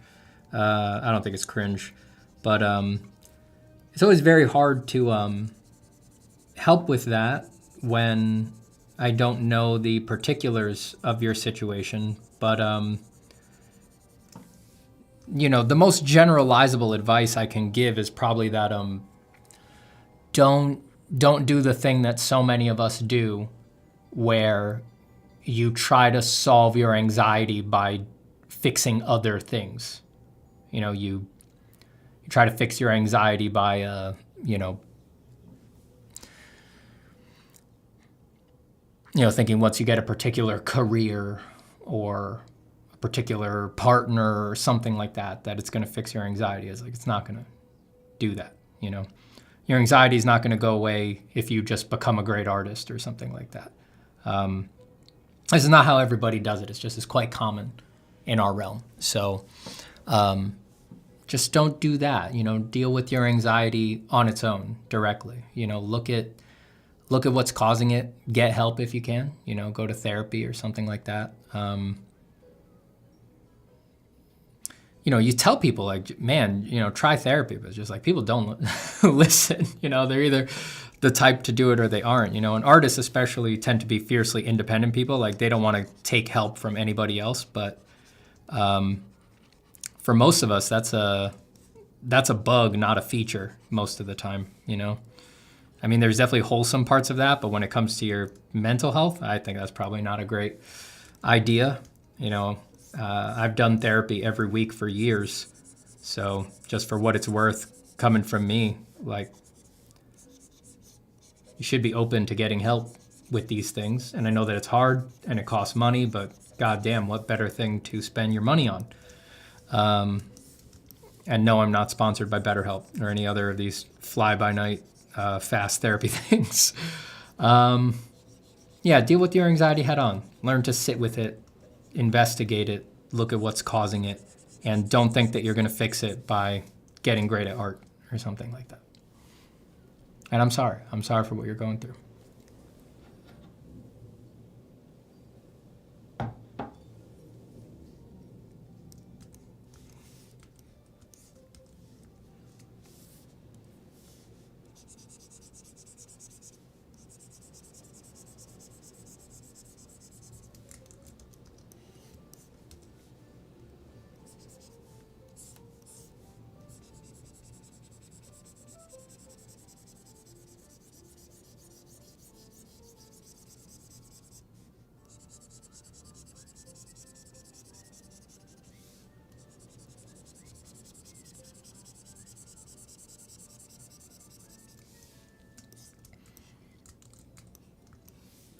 Also, occasionally there's a person who, there's the people who their crushing anxiety comes from they don't have a spiritual aspect in their life. If you don't have that, and you know, something like me saying that resonates with you, then spend some time on that too. But I think that's a subset of people. That's not everybody. I don't think everybody needs to have like a powerful spiritual component in their life. It's not for everyone. But definitely much more common, much more likely that you just need to deal with your anxiety head on rather than try to solve it with other things. But yeah, every now and then there's someone who's just like, they were meant to be a sage and life has not yet offered the opportunity to open that door. And it's like, you'll never feel quite right until you've opened that door.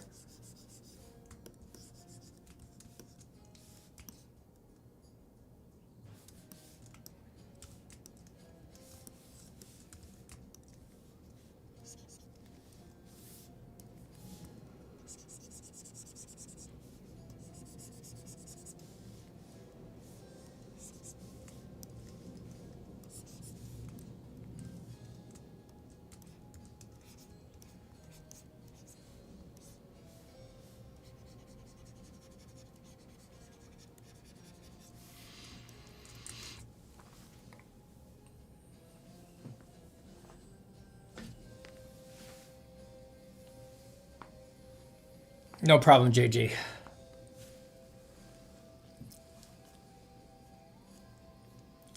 Devil Blanc says, yeah, find a good therapist. People see it as taboo, but there's really nothing better you could do, in my honest opinion. I think it's definitely getting much less taboo going to therapy.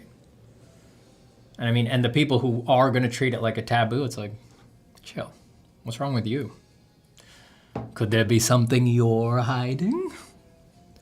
Ahmed says, therapy is great. I may get into trouble for this, but I've been getting a lot of therapy by talking to Pi. It's an AI app. It's a great add-on to real therapy. Also helped me. Cried a lot with Pi. You are in trouble right now.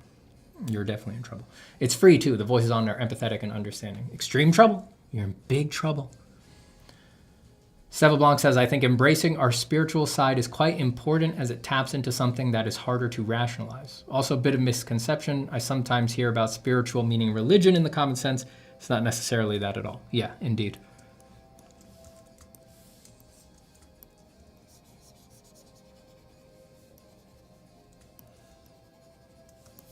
You know, the separation is thin, but there is definitely a separation between spirituality and religion. And I know that that's, you know, very memey millennial stuff to say. I am a millennial. I'm not making fun of millennials.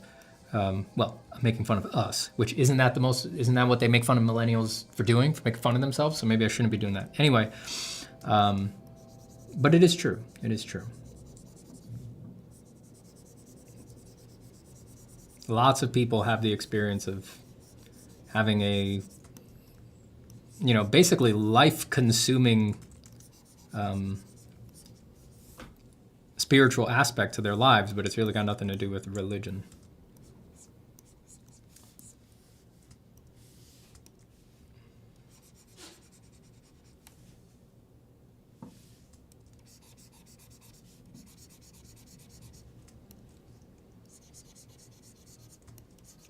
My dog ripped a sneeze, and it's pulled me out of my drawing stupor, and now I see the time. It's 1:30. I'm going to get off here now, guys, because I've got other things I need to stay on schedule with.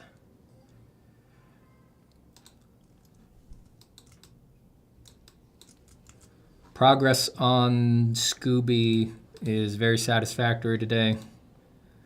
Very satisfactory progress on Scooby. Oh yeah, these are going to look nice once the colors go on.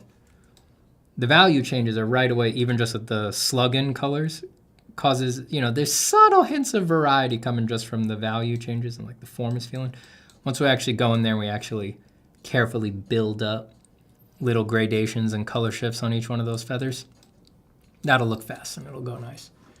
Scooby will look good. Scooby will look good. He'll be ready for, obviously I'm designing this to print it on dinner plates. So it's going to make some really nice dinner plates once Scooby's done.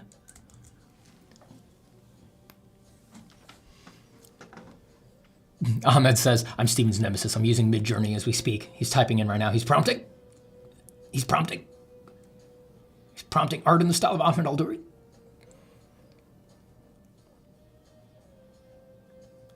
Seville LeBlanc says, well, I often recommend it to folks and they get angry as they think I'm saying they are crazy. There's a lot of that. Yeah, I mean, a lot of people, once if you point attention at their internality at all, they get immediately threatened because they are like, that's not something we're ever allowed to think about. And like, all right, there's a reason for that.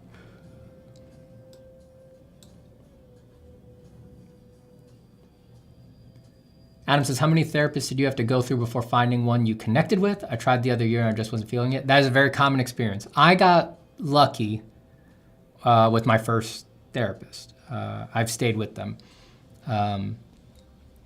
That's just pure luck as far as I can tell, you know.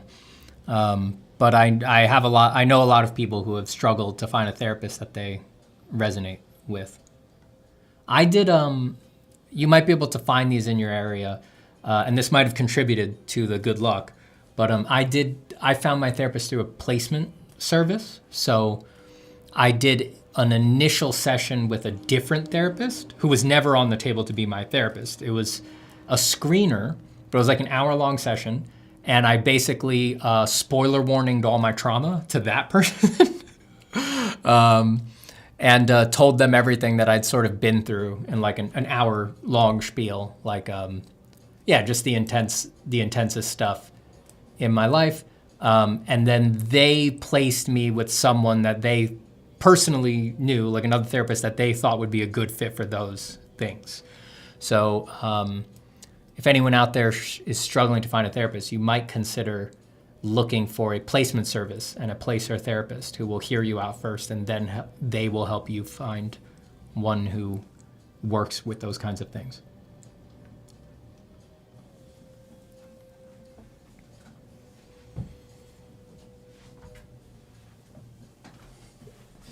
Would you ever release an art book, Stephen?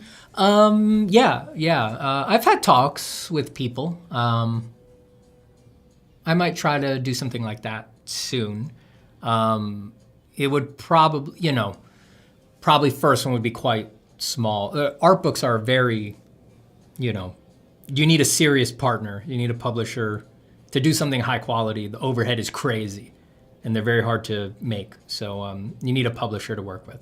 So I would absolutely do it, but you need kind of you need help from the right people. It's a very hard thing to do on your own.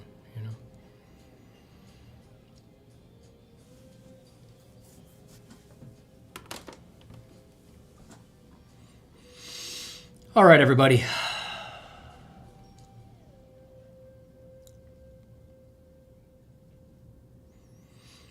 I'm going to head out. I'm going to go have some food and do my other things. Take care, everyone. We'll be back to work on Scooby soon enough. Happy Thursday. Peace. Goodbye to Unknown. Goodbye to Anirudh Bazal. Goodbye to Glass Memory. Goodbye to Steva LeBlanc. Goodbye to Ahmed Alduri. Goodbye to Samiku. Goodbye to Drink Water. Goodbye to nobody. I think I said nobody already. JG Krumps. Renolo Dominguez. Jack Fell Down. Black Asylum, Dome, JC Hayspoon. Tet, Project Angry Man. Goodbye to Damien Bardow. Goodbye to Out 10 Cafe. Goodbye to Aki.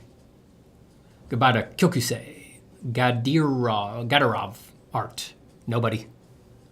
And anybody else who I missed. Have a good day. Happy drawing. Hope you enjoyed the stream. And I will see you all again soon. Take care, folks.